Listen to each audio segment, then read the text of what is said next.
A Room with a View. Chapter 10. Cecil as a Humorist.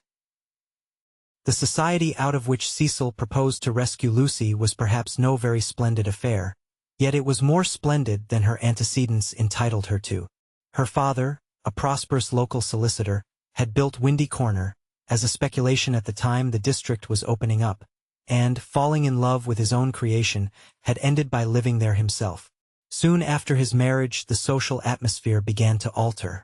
Other houses were built on the brow of that steep southern slope and others, again among the pine trees behind, and northward on the chalk barrier of the downs. Most of these houses were larger than Windy Corner, and were filled by people who came, not from the district but from London, and who mistook the Honeychurches for the remnants of an indigenous aristocracy. He was inclined to be frightened, but his wife accepted the situation without either pride or humility. "I cannot think what people are doing," she would say, "but it is extremely fortunate for the children." She called everywhere. Her calls were returned with enthusiasm, and by the time people found out that she was not exactly of their milieu, they liked her, and it did not seem to matter. When Mr. Honeychurch died, he had the satisfaction, which few honest solicitors despise, of leaving his family rooted in the best society obtainable. The best obtainable. Certainly many of the immigrants were rather dull, and Lucy realized this more vividly since her return from Italy. Hitherto she had accepted their ideals without questioning.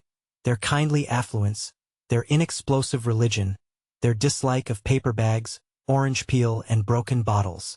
A radical out and out, she learnt to speak with horror of suburbia. Life, so far as she troubled to conceive it, was a circle of rich, pleasant people with identical interests and identical foes. In this circle one thought, married, and died.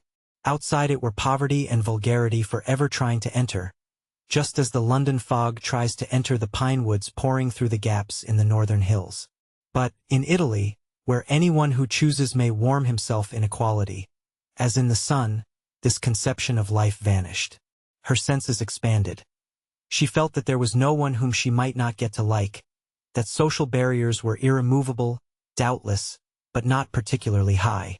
You jump over them just as you jump into a peasant's olive yard in the Apennines, and he is glad to see you. She returned with new eyes. So did Cecil. But Italy had quickened Cecil not to tolerance but to irritation. He saw that the local society was narrow, but instead of saying, "Does that very much matter?" he rebelled, and tried to substitute for it the society he called broad. He did not realize that Lucy had consecrated her environment by the thousand little civilities that create a tenderness in time, and that though her eyes saw its defects, her heart refused to despise it entirely. Nor did he realize a more important point, that if she was too great for this society, she was too great for all society, and had reached the stage where personal intercourse would alone satisfy her. A rebel she was, but not of the kind he understood. A rebel who desired, not a wider dwelling room, but equality beside the man she loved. For Italy was offering her the most priceless of all possessions, her own soul.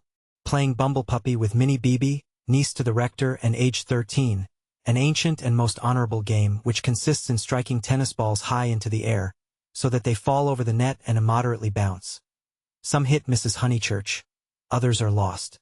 The sentence is confused, but the better illustrates Lucy's state of mind, for she was trying to talk to Mr. Beebe at the same time. Oh, it has been such a nuisance. First he, then they, no one knowing what they wanted, and everyone so tiresome. "But they really are coming now," said Mr. Beebe. "I wrote to Miss Teresa a few days ago. She was wondering how often the butcher called, and my reply of once a month must have impressed her favorably. They are coming. I heard from them this morning. I shall hate those Miss Allens," Mrs. Honeychurch cried, "just because they're old and silly ones expected to say, 'How sweet!' I hate their if-ing and but-ing and ning. And poor Lucy. Serve her right, worn to a shadow." Mr. Beebe watched the shadow springing and shouting over the tennis court. Cecil was absent. One did not play bumblepuppy when he was there. "Well, if they are coming, no, Minnie, not Saturn." Saturn was a tennis ball whose skin was partially unsewn. When in motion his orb was encircled by a ring. "If they are coming, Sir Harry will let them move in before the 29th, and he will cross out the clause about whitewashing the ceilings, because it made them nervous, and put in the fair wear and tear one. That doesn't count. I told you not Saturn. Saturn's all right for Bumblepuppy, cried Freddie, joining them. Minnie, don't you listen to her. Saturn doesn't bounce. Saturn bounces enough. No, he doesn't. Well, he bounces better than the beautiful white devil. Hush, dear, said Mrs. Honeychurch. But look at Lucy, complaining of Saturn, and all the time's got the beautiful white devil in her hand, ready to plug it in. That's right, Minnie. Go for her. Get her over the shins with the racket. Get her over the shins.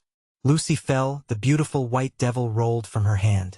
Mr. Beebe picked it up and said, "The name of this ball is Vittoria Corombona, please." But his correction passed unheeded.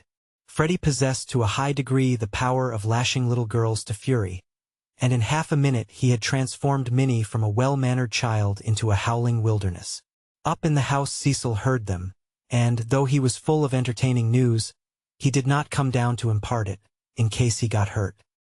He was not a coward and bore necessary pain as well as any man, but he hated the physical violence of the young. How right it was! Sure enough, it ended in a cry. "I wish the Miss Allens could see this," observed Mr. Beebe, just as Lucy, who was nursing the injured Minnie, was in turn lifted off her feet by her brother. "Who are the Miss Allens?" Freddie panted. "They have taken Sissy Villa." That wasn't the name. Here his foot slipped, and they all fell most agreeably on to the grass. An interval elapses. "Wasn't what name?" asked Lucy, with her brother's head in her lap. "Allen wasn't the name of the people Sir Harry's let to." "Nonsense, Freddie. You know nothing about it." "Nonsense yourself. I've this minute seen him.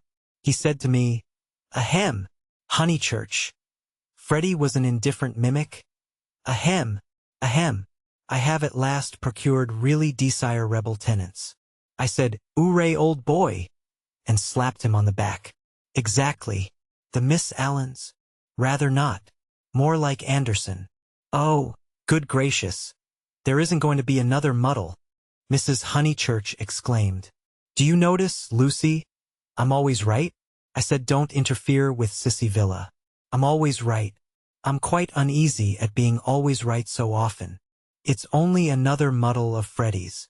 Freddie doesn't even know the name of the people he pretends have taken it instead." "Yes, I do. I've got it. Emerson." "What name?" "Emerson. I'll bet you anything you like." "What a weathercock Sir Harry is," said Lucy quietly. "I wish I had never bothered over it at all."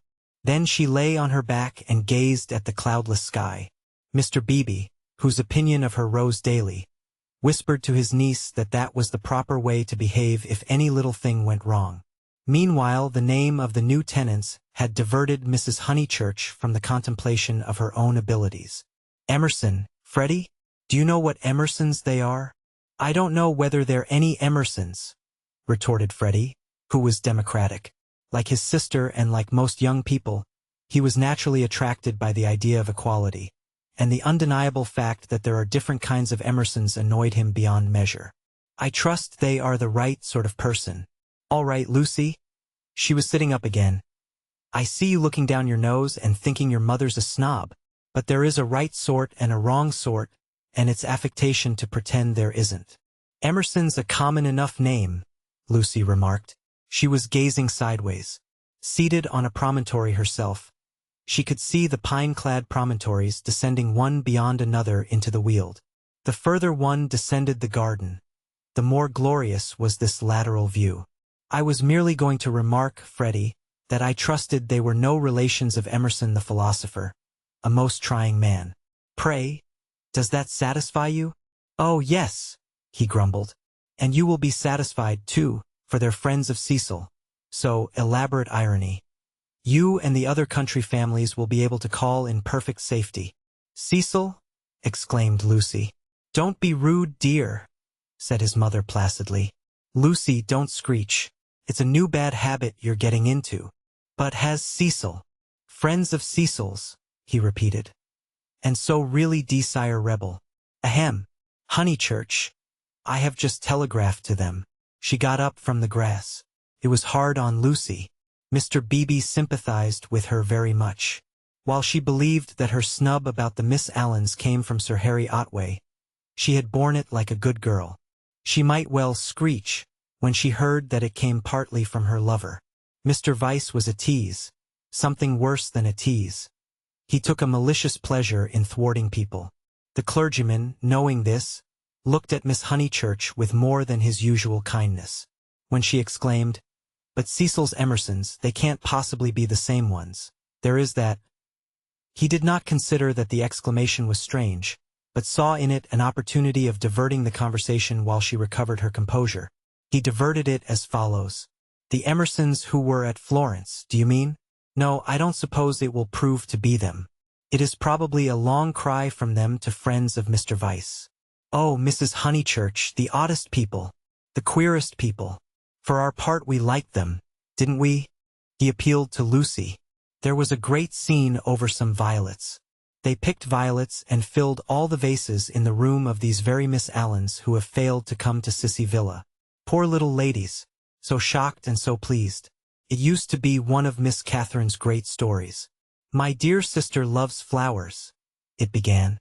They found the whole room a mass of blue, vases and jugs, and the story ends with so ungentlemanly and yet so beautiful. It is all very difficult. Yes, I always connect those Florentine Emersons with violets. "Fiasco's done you this time," remarked Freddie, not seeing that his sister's face was very red. She could not recover herself.